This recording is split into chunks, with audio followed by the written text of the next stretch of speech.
Chicago, thinking of Chicagolandia or Mexicolandia, very conscious of that as well. Lastly, he received his PhD in social cultural anthropology from the University of Chicago. I pulled from his website as well all that he's doing. And in fact, if you go directly to his website, nicolasdegenova.com, you'll see just an array of different research presentations, publications, and he's very generous. Much of what I've been reading and others have been reading, he actually shares it for free online. And certain books are also easily accessible. I just put some of the titles that have been key and front and center for the conversations he's been having. The crisis, the European crisis, it's the crisis in Europe, correct? Is the title. And let me see if I can move this down. This is the one. This is the one that's pushed a lot of buttons, the borders of Europe. And correct me if I'm wrong, you said the borders of America will be published next year. Yeah, so looking forward to that. And again, as a professor, I'm always interested to getting as much material in different languages to get a global perspective, specifically in what is important to us here from an intersectional lens. And the book, I'm happy to say now, is Europa Crisis, Nuevas Palabras Claves en la Crisis, entre comillas, y en de, entre comillas, Europa. The first time I've ever read Nicolas de Genova is this book, which I mentioned yesterday in my talk, Working the Boundaries, Race, Space, and Illegality in Mexican Chicago. Sadly, and to my frustration, when he did approach me and I approached others at Loyola, University of Chicago, where I'm a professor, I pushed heavily to have him be part of our faculty, and it didn't happen. But I'm always I'm very happy that that he graciously accepted our invitation to be part of this segundo encuentro sobre migración y pueblos originarios. Enough from my voice. Por favor, démosle la bienvenida a Nicolas de Genova.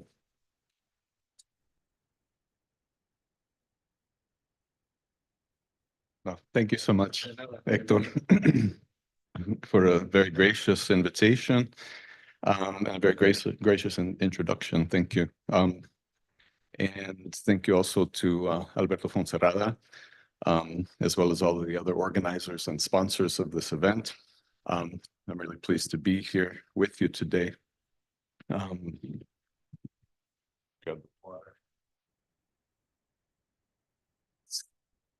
So we got off to an eventful start.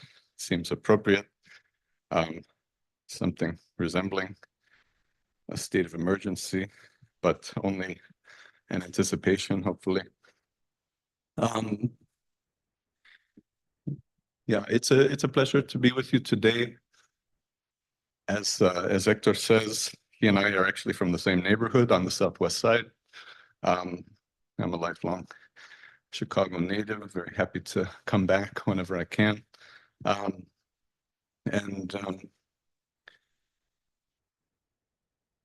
I guess with no further ado, I should begin. I know we're running late already.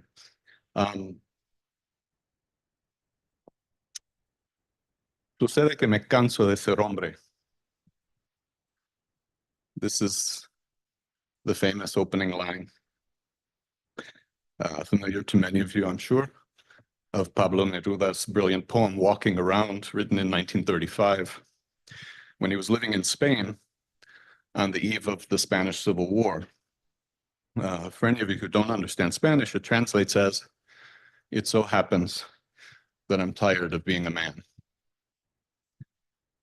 I'm not a scholar of literature, much less a scholar of Neruda, and I don't want to belabor this opening gesture, but it so happens that I'm tired of being a man who must speak on the topic of the crisis at the border, because it so happens that this is a topic on which I've been writing and speaking for quite a long time. I hasten to say that I'm not suggesting that I don't appreciate the opportunity to speak to you this morning about my work, and I'm certainly not suggesting that I no longer consider this an urgent and important topic. On the contrary, sadly, the topic seems to be a rather timely one indeed, but it seems that having once begun to analyze the crisis at the border, it becomes impossible to stop. In other words, it seems that there is always a crisis at the border. It so happens that I'm tired of being a scholar of borders and migration who is perennially confronted with what seems to be a permanent crisis at the border.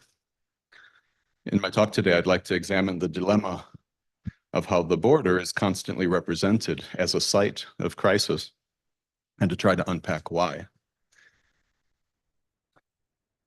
First of all, let's acknowledge what we all know. We live in dark times. The perils are too numerous and diverse to enumerate. Nevertheless, resurgent fascism and ascendant authoritarianism are undoubtedly among the most urgent of these menaces. Notably, the ideological currency of both fascism and authoritarianism is ordinarily a reactionary nationalism that ever more pervasively across the globe, regardless of the particular so-called nation in question, is geared around spectacles of border crisis and migrant invasion. Again, ever more pervasively all across the world, this reactionary nationalism and resurgent fascism has as its centerpiece the spectacle of a border crisis and a migrant invasion, so-called migration and borders, or more precisely, the spectacles of border crisis have taken center stage in public debate and policy interventions in migrant receiving countries worldwide. Sure. Sorry.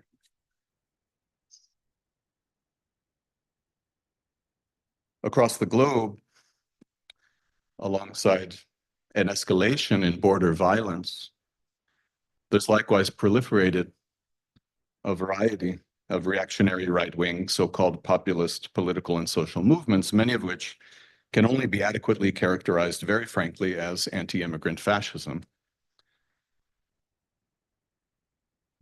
And I use the F word advisedly.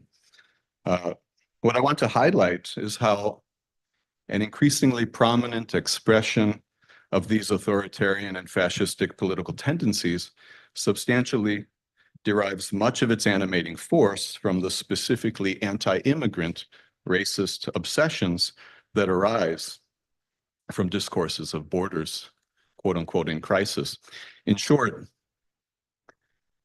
the authoritarian political project, which is best understood to be a project of civil war, that is to say, a war or reign of terror ultimately waged against fellow citizens, is increasingly predicated upon and made possible through the promulgation of legitimating discourses and practices of border war, which is to say, a war or reign of terror primarily waged against non-citizens.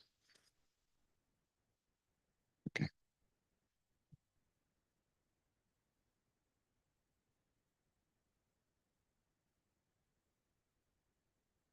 Right-wing populism.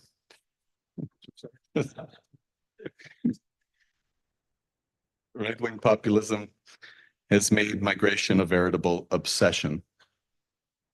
This is because despite the sheer brutality and structural violence of border policing on a global scale, human beings continue to prevail in their mobility projects, unceasingly and tirelessly establishing migration as a central and constitutive fact of our global post-colonial present. Consequently, migration is not merely a symptom of the protracted and convulsive crises of a world order racked by poverty, dispossession, warfare, and genocidal violence. Migration is simultaneously also a viral, fermenting agent that instigates crises of sovereignty for state powers. Confronting the autonomy of migration and refugee movements, the United States, as well as various European countries and Australia, not most prominently, but increasingly all migrant and refugee receiving countries everywhere, have been refashioning the figures of the migrant and the refugee as always potentially nefarious ones, against which the quote unquote people or the quote unquote nation must be protected, and against which sovereign state power seeks to inoculate itself. Notably, this means that we have witnessed the effective collapse of the dominant ideological dichotomy between the figure of the good and deserving refugee in contradistinction with the figure of the opportunistic so-called illegal migrant.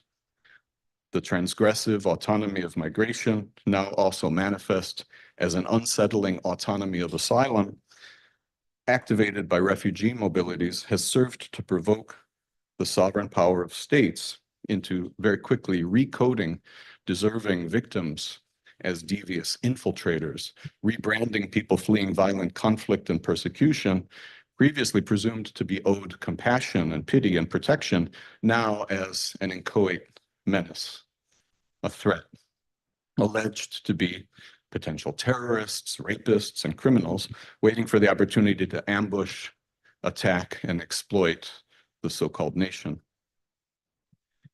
In the face of the resultant proliferation of alternating and seemingly interchangeable discourses of migrant crisis or refugee crisis, the primary question must therefore be asked repeatedly, whose crisis?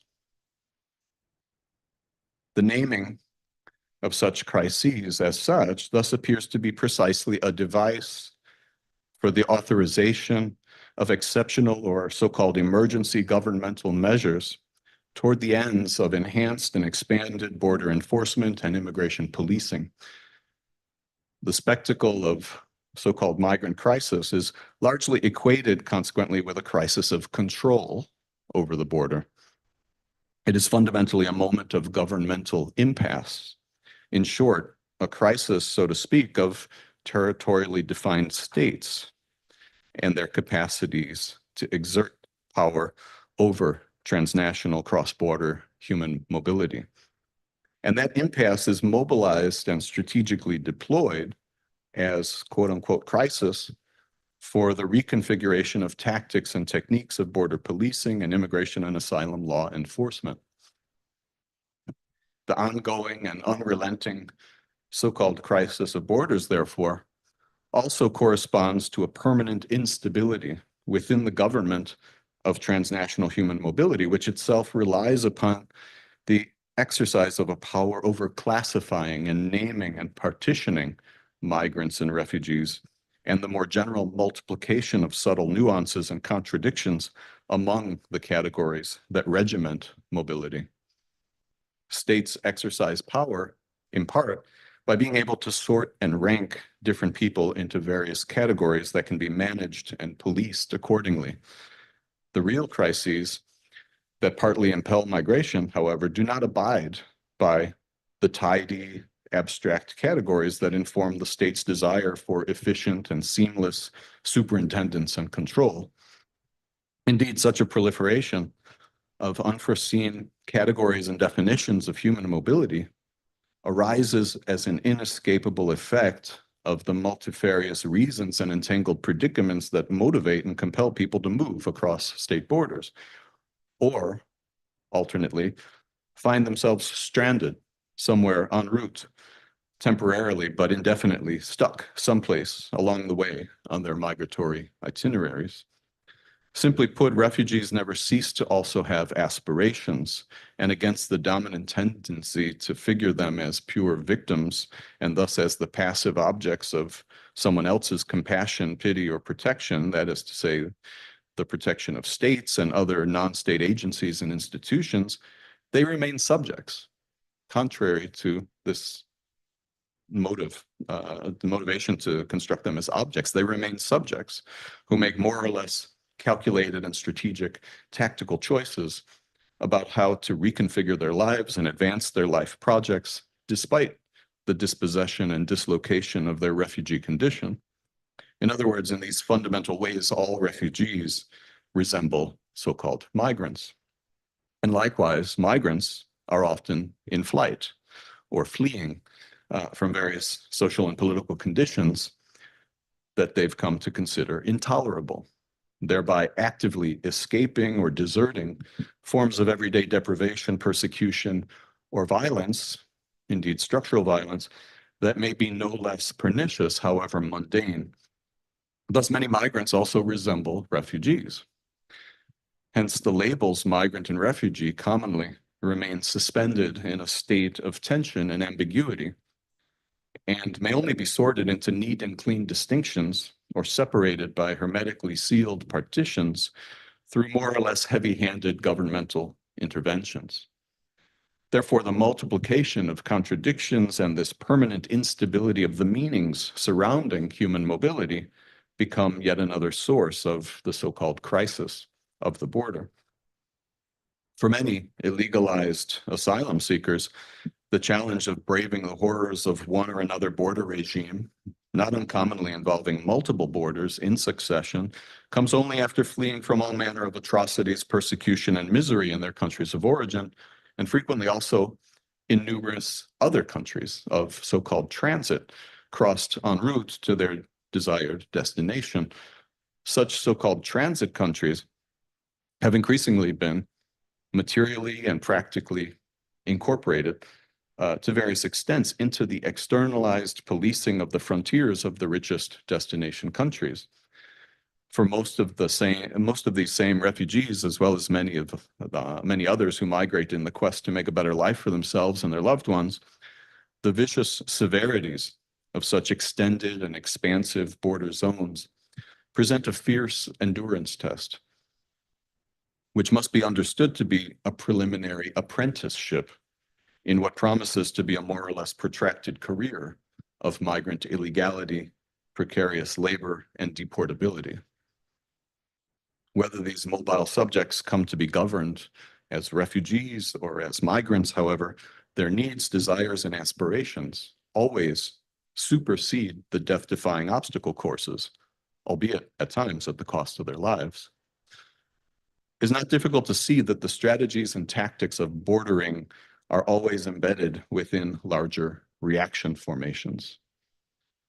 This is true whether they're intended to preempt border crossing or alternately to facilitate or even proactively channel one or another formation of human mobility.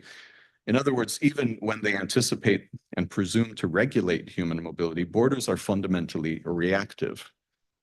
That's to say, the tactics of bordering are responses to the prior fact of human mobility configured on a global scale, and consequently all the unpredictable and incorrigible dimensions of the elementary subjectivity and autonomy of migration. The profound source of the intractable so-called crises of migration must consequently be seen as veritable struggles over borders. Migrants and refugees' struggles to realize their heterogeneous migratory projects by exercising their elementary freedom of movement, thereby appropriating mobility, transgressing one or another border regime, and thus making spatial claims, as well as the struggle of state powers to subdue and discipline the autonomy of migration.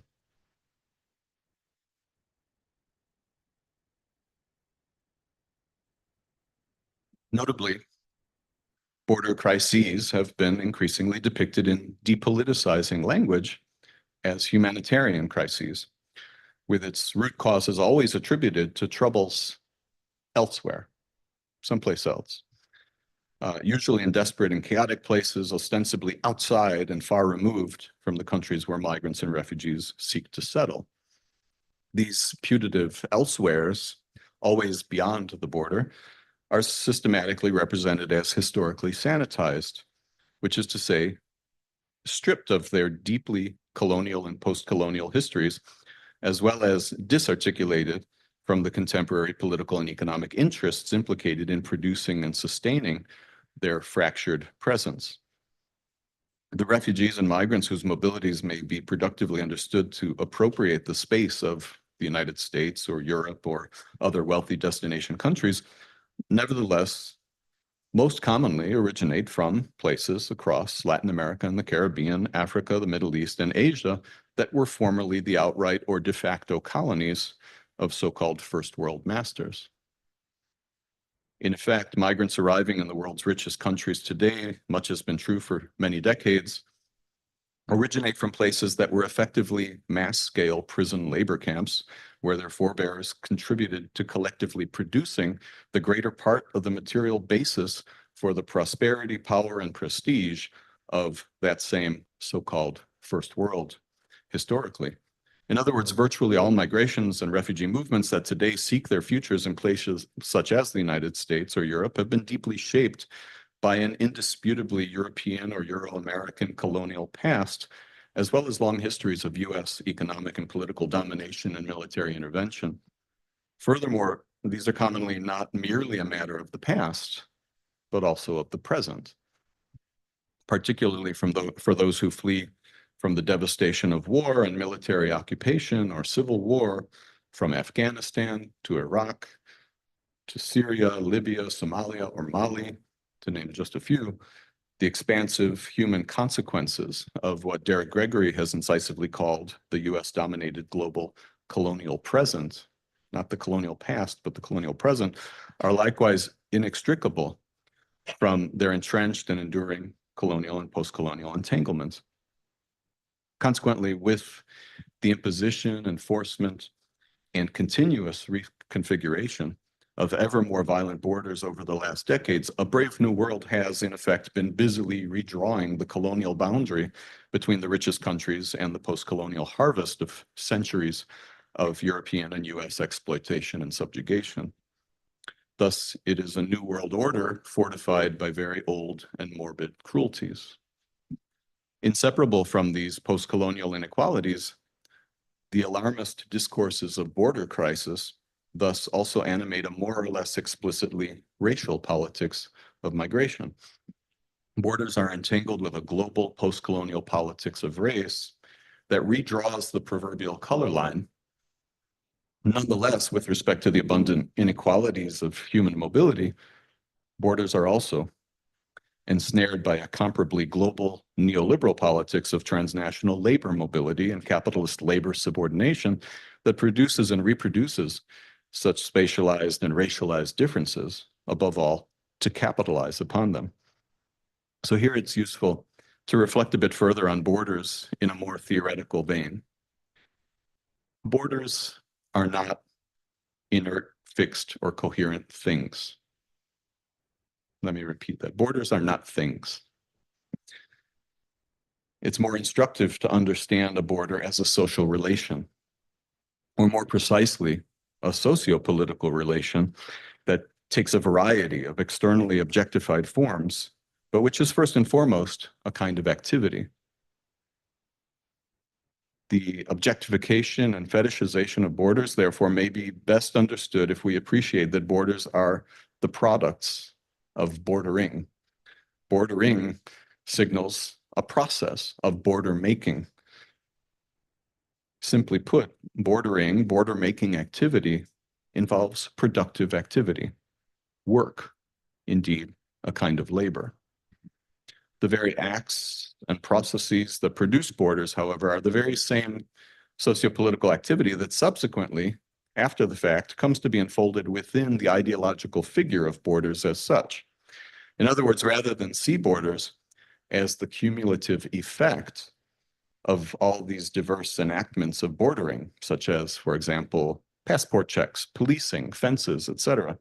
Instead of seeing the border as the product of all this work, in other words, we are induced to see all these heterogeneous human activities as merely subsidiary or derivative features that emanate from the apparently already existing reality and objectivity of borders as such.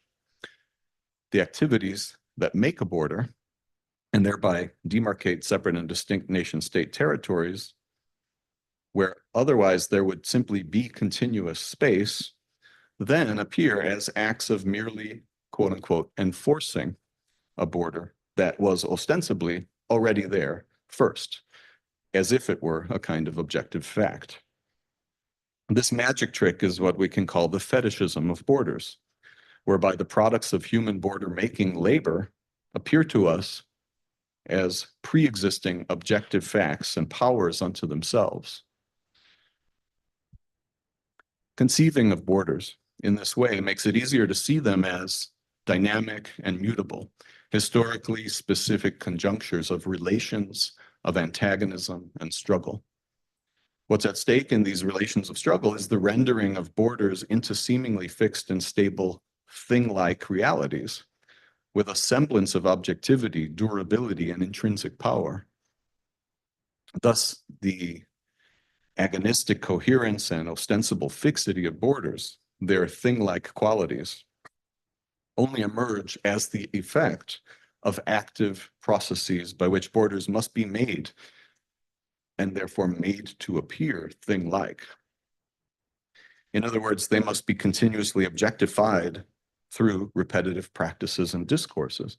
Of course, the more that a state is able to project the image, discourses, and representations of its territory and therefore of its borders as stable and enduring, the more that it can project the ideological impression of its own apparent stability, fixity, and permanence.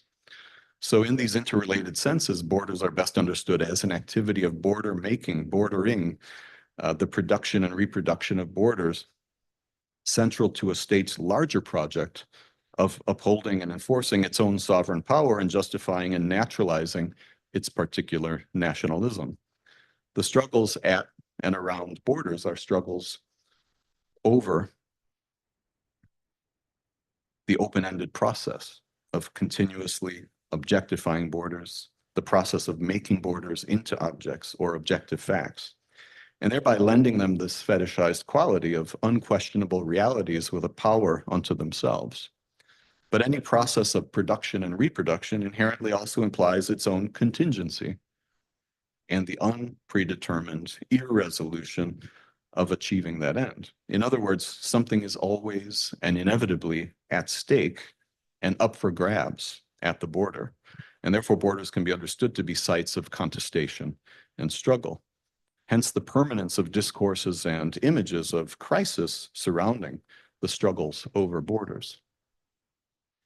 Thus objectified, we may nevertheless recognize borders to be enduringly productive. Borders in this sense may be considered to be a kind of means of production for the production of space, or indeed the production of difference in space for the production of spatial difference. As enactments in and upon space, like any means of production, as I've suggested, borders must themselves be produced and continuously reproduced. Yet as a means of production, they generate larger spaces, differentiated through the relations that borders organize and regiment, facilitate, or obstruct. Customarily, we have perhaps been inclined to conceive of these spatial differences that borders make as the differentiation of nation-state spaces, so-called national spaces. But if we only think for a second about the European Union, a kind of convulsive supranational space, or the historical spaces of colonial empires, it's readily confirmed that these territorially defined spaces of state formation have always been historically specific, contingent, and heterogeneous. Nonetheless, borders appear to naturalize the differences between us and them, between here and there. Yet these differences are in fact generated precisely by the real incapacity of borders to ever sustain and enforce any rigid and reliable separations. This incapacity of borders to reliably uphold such artificial separations is yet another source of their permanent state of apparent crisis. Here, human mobility always comes first. As I've already suggested, the tactics of bordering are responses to the prior fact of human mobility configured on a global scale. And consequently, all the unpredictable and incorrigible dimensions of the elementary subjectivity and autonomy of migration.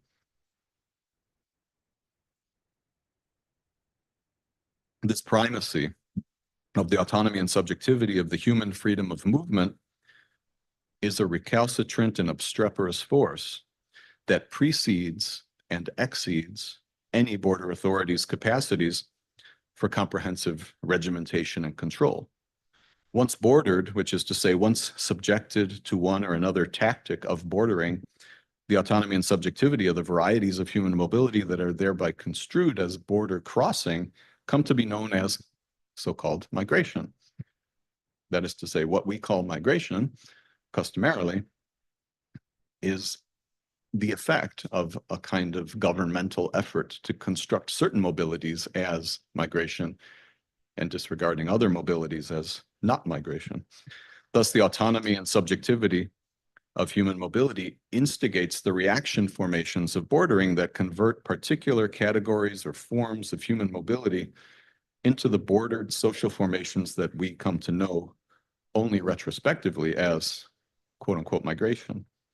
However, if there were no borders, there would be no migrants, only mobility. If there were no borders, there would be no migrants, only mobility. The ubiquity of human mobilities comes first. The ubiquity of borders and the diverse panoply of new techniques and technologies of border policing and immigration enforcement come always as a response, as reaction formations of state power. Indeed, immigration, asylum, and border regimes signify precisely the politicization of an elemental human freedom of movement by subjecting human mobilities to state power. These processes of subordinating human mobilities to the sovereign power of states and border regimes are fundamentally implicated in the larger production of spatialized difference that I've identified with borders. That's to say, the bordering of mobilities is also a process for the production of difference, and its effects are distributed unevenly, unequally, and indeed differentially.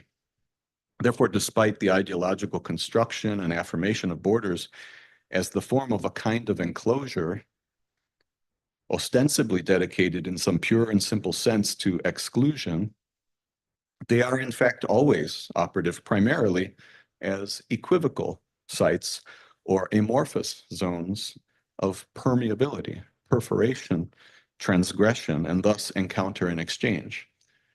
We've become conditioned to think of borders as being about closure, blockage, exclusion, but in fact, they're always inherently about encounter, exchange, interaction, crossing, right?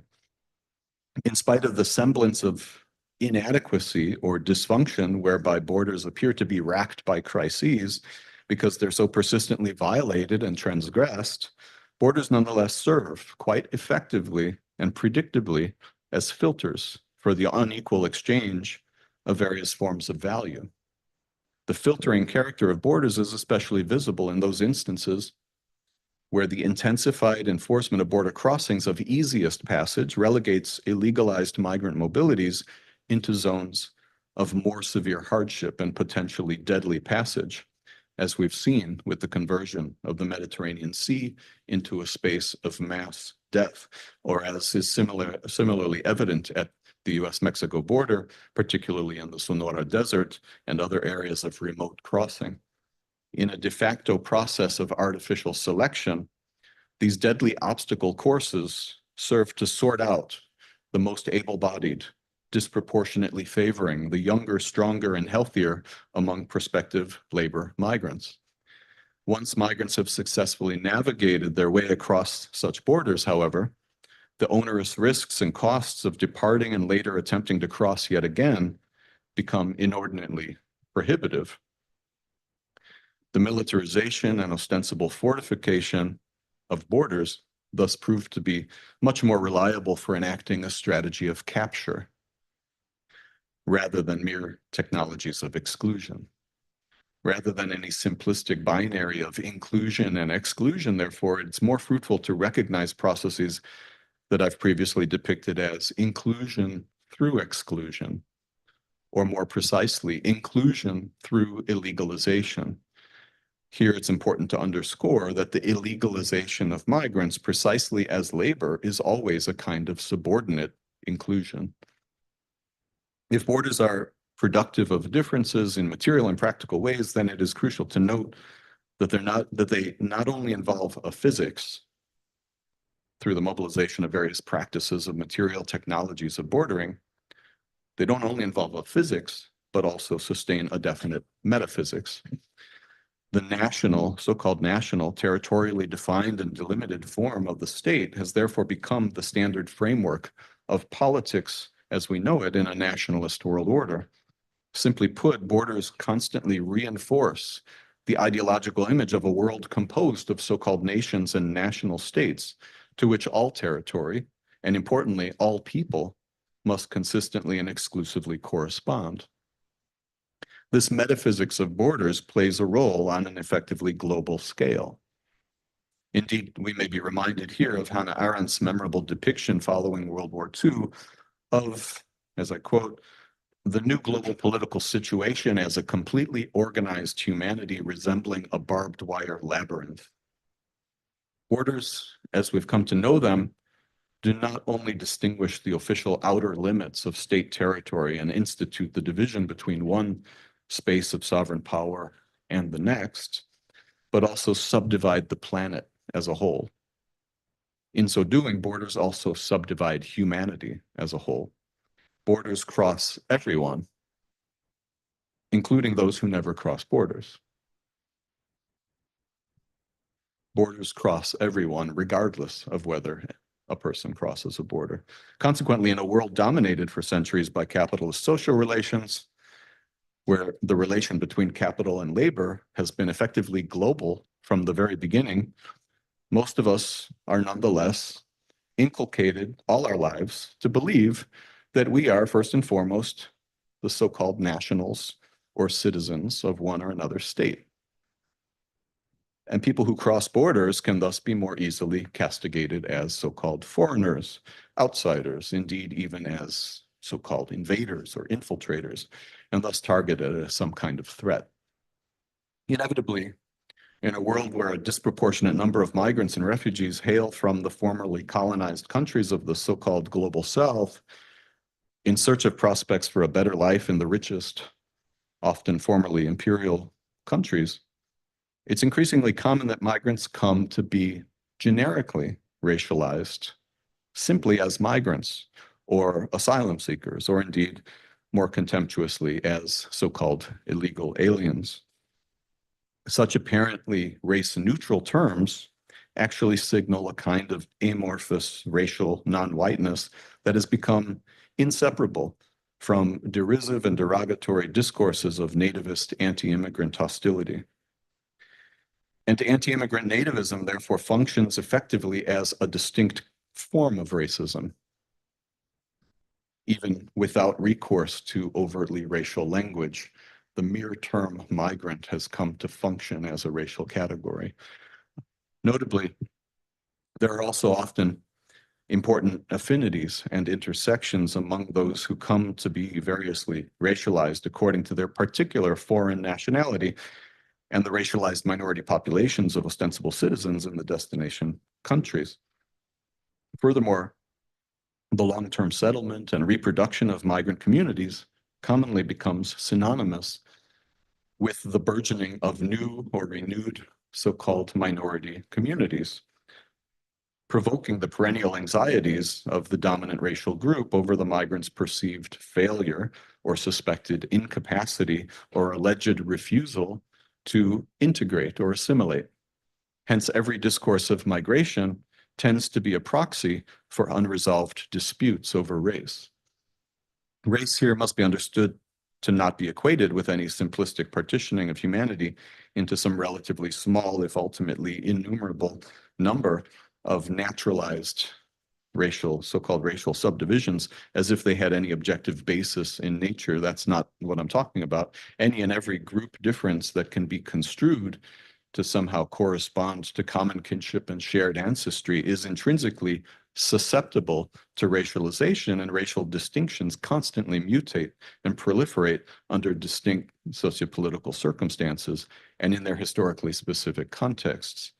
Importantly, this means that distinctions ascribed to various categories of migrants and refugees, putative differences of national origin, such as, for example, Mexican or Haitian or Chinese, Turk, Afghan, Syrian, and so on, or affiliation to larger geographical regions, such as Latin America, Africa, Sub-Saharan Africa, the Middle East, or Asia, or linguistic heritage, such as Arabs, Latinos, or religious orientation, such as Muslims. All of these are themselves frequently racialized distinctions although on their face they appear to not be so. And many often assume previously unanticipated racial significance precisely in the context of migration. The dynamics of racialization are always historically and sociopolitically specific and therefore have to be verified ethnographically. It's the task of any properly critical inquiry in migration studies then to grasp these processes of racialization as a defining and constitutive feature of what is at stake in the sorting, ranking, and bordering of humanity into separate and distinct categories. As Toni Morrison reminds us in an essay on racism and fascism, and I quote, "Before there is a final solution, there must be a first solution. Before there's a final solution, there must be a first solution. Indeed, long before there comes a final solution, there is, as is necessary and inescapable prelude, precisely this first preliminary solution by which humanity is subjected to the bordering strategy of racialization and the racializing strategy of borders.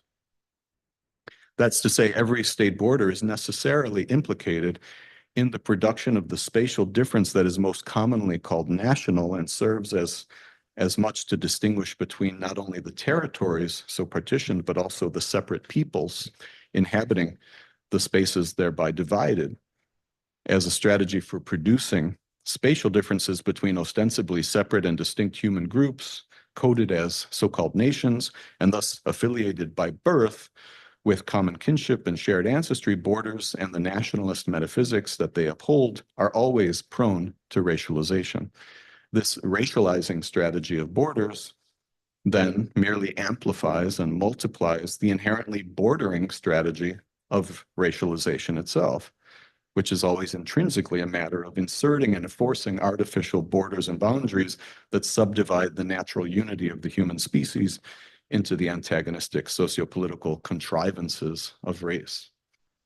Here we return to the dilemma to which I alluded at the outset when I mentioned that Pablo Neruda wrote of his alienation and anguish at being a man from the specific historical and political context of living in Spain on the eve of that country's civil war. In other words, we return to the urgent problem of fascism and civil war, and the civil war that it seeks to instigate. The crisis at the border, or indeed the crisis of the border, has become a defining ideological currency of resurgent fascism across the world.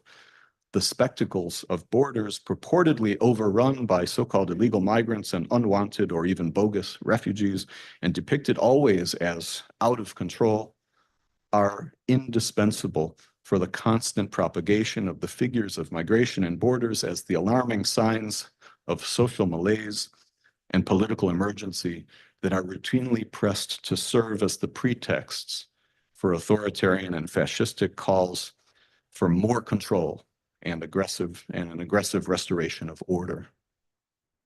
This obsession with sovereignty and control is what I am calling their border crisis, in contrast to the crisis of how the human species must reclaim its own prerogatives to sustain and reproduce social life and collectively prioritize human needs in a radically reimagined relation to the space of the planet. This is what I'm calling our border crisis. Our border crisis has to do with how to circumvent borders, subvert borders, and finally abolish borders. Thank you.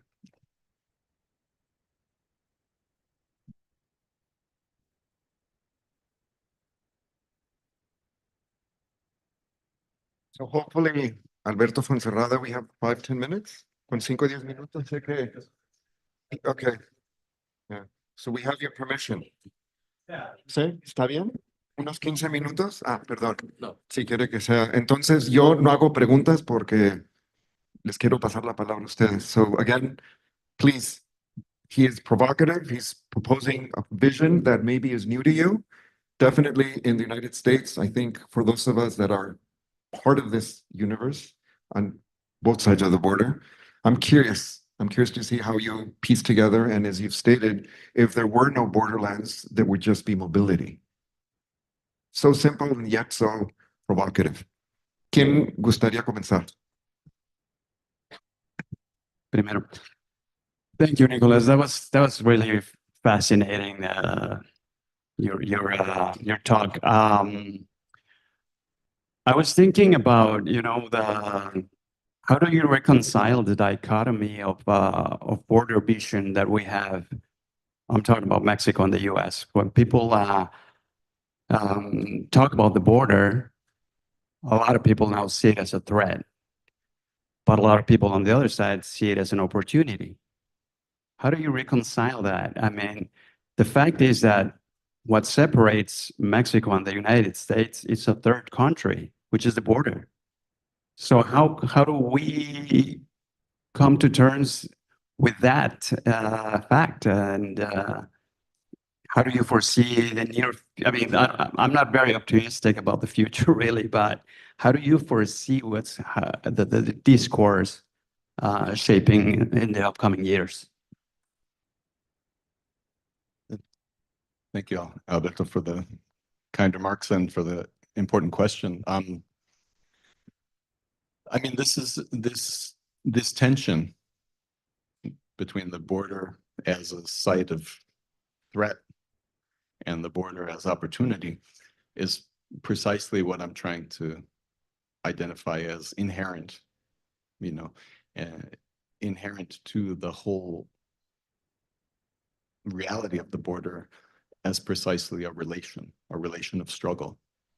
So by suggesting that the border is not a thing, but rather a relation of antagonism and struggle, we begin to see that both of these things are operative at once all the time, which is part of why the border cannot stop becoming, represented as a site of crisis, for at least from the standpoint of state power on the part of the country where migrants are being constructed as a problem, right? Now, there's a great deal of hypocrisy in all of these discourses because, of course, as I have long argued, and as I suggested with this idea of inclusion through exclusion and inclusion through illegalization, the same people that make a lot of noise about migrants as a problem, migrants as a threat, and so forth, are complicit in a fundamental way with a permanent feature of a kind of spectacle that wants to construct that threat simply to continuously recalibrate and intensify and reinstate various kinds of penalties that would be directed at migrants, not to exclude them, not to keep them out, but to ensure that those who get across exist in the most vulnerable condition possible, right? So an important part of my work has been dedicated to the whole concept of the production of illegality, the illegalization of migration, again, not to keep people out, despite the pretenses of those anti-immigrant discourses, but in fact, to bring people in the most vulnerable condition, the most vulnerable to the recriminations of the law, the most subordinate possible condition as labor, first of all, right? And so in that sense, we have this kind of continuous tension built into the workings of the border and the sort of spectacular discourses and images surrounding the border, but in a way that verifies, again, that it is always about a relation. So the very same people that pursue the opportunity of crossing the border are constructed as a threat, even as the people that construct them as threats contribute to intensifying and maximizing the extent to which constructing them in that way makes them super desirable as labor for capital.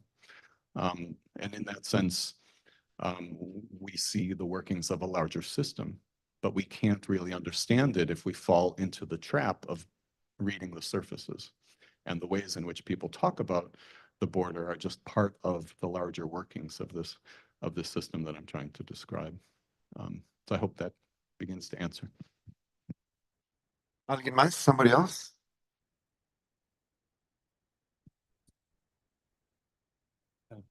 Thank you very much, Mick, for that fascinating talk. Now, coming from Mexico, seeing not the northern border, which is the one which most of us usually think of, but from Mexico, we also see the Mexico-Guatemala border, Tapachula in Chiapas. And there, how would we understand the element of a border that is abandoned, where the Mexican government has abandoned the attention to the Centroamericanos?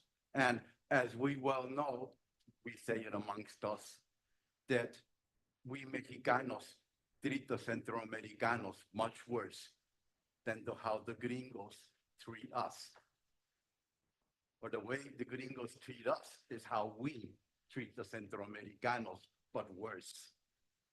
And there's an idea that the state simply has abandoned that area and is not even trying to help the migrants there, and they're subject to elements of narcotraficantes, traficantes de personas.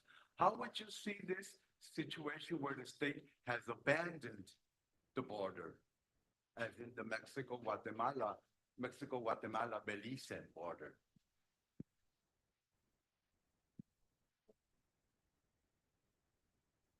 We also have a YouTube question. Thank you, Carlos. I have to acknowledge the great pleasure it gives me to see you here, having met you in 1992 in Mexico City, and not seen you since that time. So it's really great to see you here. I alluded in the talk briefly to the ways that borders are being externalized, and that's one of the arguments that I and others are making, including in this forthcoming book, The Borders of America, has to do with the externalization of the larger US-Mexico border regime to a kind of multi-state hemispheric regime of borders. And so part of what I think is at stake is that Mexico, but not only Mexico, other Latin American countries have been co-opted into the role of junior partners for the enforcement of the US border, even when we're talking about being far removed geographically from the US-Mexico border. And that the southern border of Mexico, but also Guatemala's border with Honduras, and so on and so on and so on, become the sites for various operations of these other state powers in this larger configuration of a kind of border regime that is not reducible to any single state authority, not any single sovereignty. So I think that there's a great deal of power and influence coming from the US, above all in the form of money and training, that starts to resemble some of the dynamics of US military intervention in Latin America over the greater part of the last century, that now is about, ostensibly about quote unquote policing, anti-trafficking campaigns, anti-drug projects and so on, that blur a distinction between what is military, what is policing, what is about, governmental capacity and law and order, and what is about humanitarianism, all in one great, big, messy blur, right? And part of the time that means that these junior partner states of this larger border regime, in fact, behave in incredibly violent, abusive ways with respect to migrants who they construct to be illegal migrants, not because they're concerned about those people coming into their own country, but because they're actually trying to block their passage ultimately toward the United States. On the other hand, as you say, part of the time it may indeed take the form of turning a blind eye and disregarding their condition. So what you characterized as abandonment. I think both of these things represent this kind of alternating current, on the one hand, between heightened border violence and militarization and securitization, on the other hand, a certain kind of complicity with the autonomy of migration that says, you know, we don't need to interfere because they're just passing through, you know. And therefore, the state turns a blind eye and leaves people at the, you know, at the, disposal of various kinds of predatory non-state actors, be they smuggler outfits, be they other kinds of criminal syndicates, etc. That too suggests that what we have in these sites is actually a plurality of contenders for sovereignty who in different ways are trying to exert control and extract, you know, value, profit, money from these operations. So what we begin to have is a very complex, multifaceted, contradictory, and convulsive series of ways in which different contenders for sovereignty and authority are implicated together in a competition over this larger reaction formation that is nonetheless always responding to something that comes first, which is human beings making a priority of their own needs and choosing to migrate as a way to realize life projects, to remake life, right? That comes first. And that, I'm suggesting, is about an elementary freedom of movement that exists separately and independently of whatever any given state wants to enact as, you know, a gesture of law or law and order or humanitarianism or protection, etc. And so what we have is this kind of this fact of human mobility that is in a fundamental way reshaping the world and striving in a very humble and diminutive way to remake the world by putting human needs first. And in response to it, you have this incredible cacophony of contenders who, in one way or another, seek to profit from it by facilitating it, seek to abuse abuse the people involved for various purposes, seek to block them, or alternately, indeed, sometimes seek to just look the other way and let them go. So I think all of these things are kind of at stake. But it means then that it's less and less possible to have this kind of conversation in a way that traditionally has been done, where we only talk about the US-Mexico border, because now there are ramifications that connect what's happening at the US-Mexico border to borders that extend all the way into South America and into the Caribbean, that by way of South America, that then ramify back into Central America and across Mexico. So you have all of these things kind of making the picture much more complicated. Una pregunta de YouTube, gracias. Fabulosa conferencia. This individual is interested in the following. What has been your motivation to research and write about migration and borders? I could answer this question in a variety of ways. One kind of predictable one is to say that migration is also part of my own personal and family history.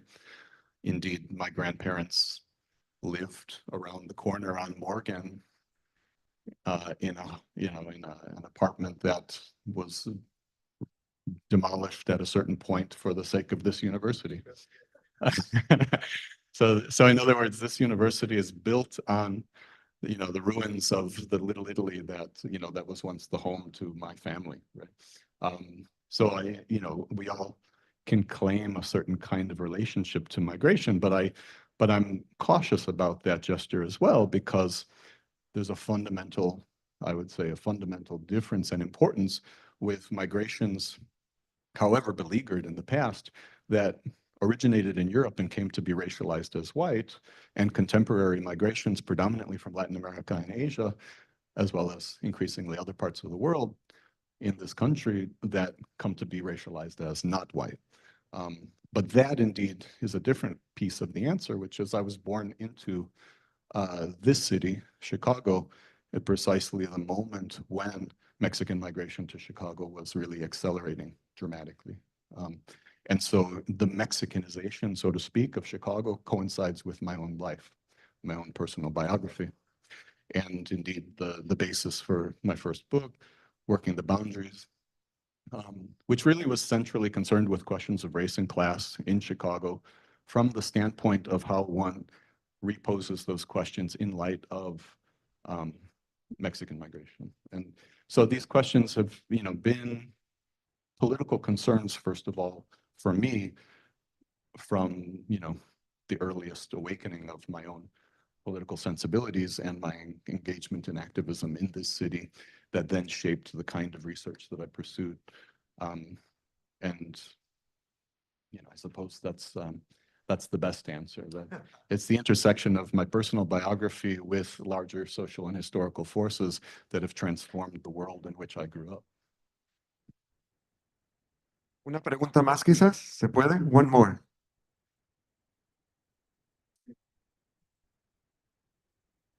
Thank you. In discussing the reimagining of borders and the dynamics of human mobility, how do we reconfigure or reimagine nationalism? Is there still room for nationalism? How does nationalism adapt or manifest in this context? Thank you.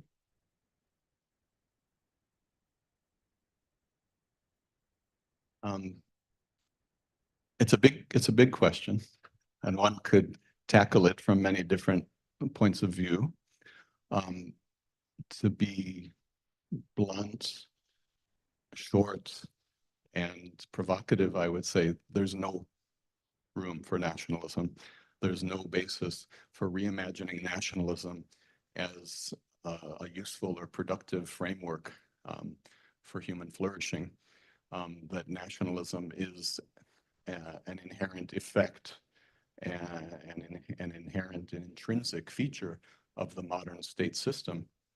And it means that for hundreds of years, states have been fashioning people in their own image and calling them nations and fabricating the notion that there's some birthright, shared kinship and common ancestry that unifies people as people, that gets called and coded national and is the basis for the ideological project, or if you like, the religion of virtually every state in the world.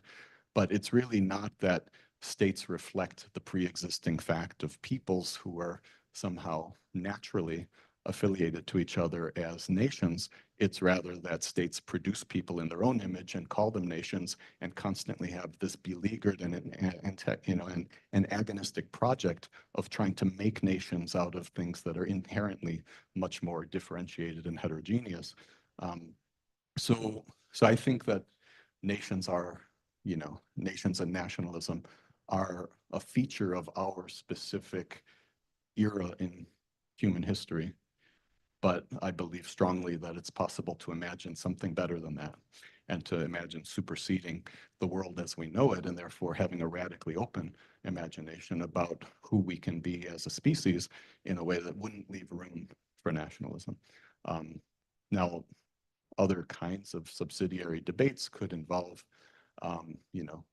old-fashioned arguments about imperial nationalisms versus anti-imperialist nationalisms and so on. We could have that conversation, but all of those kinds of struggles exist within a particular kind of sociopolitical and historical context that I think in a fundamental way is already obsolete.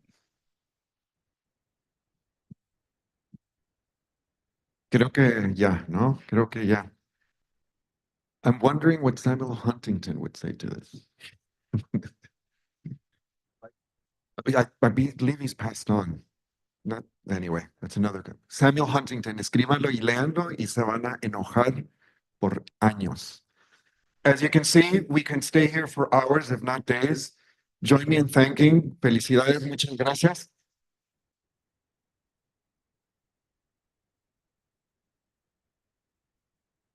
And because we don't discriminate, aquí no existe la discriminación, tú también recibes un diploma. Me parece que la próxima mesa inicia en unos minutos.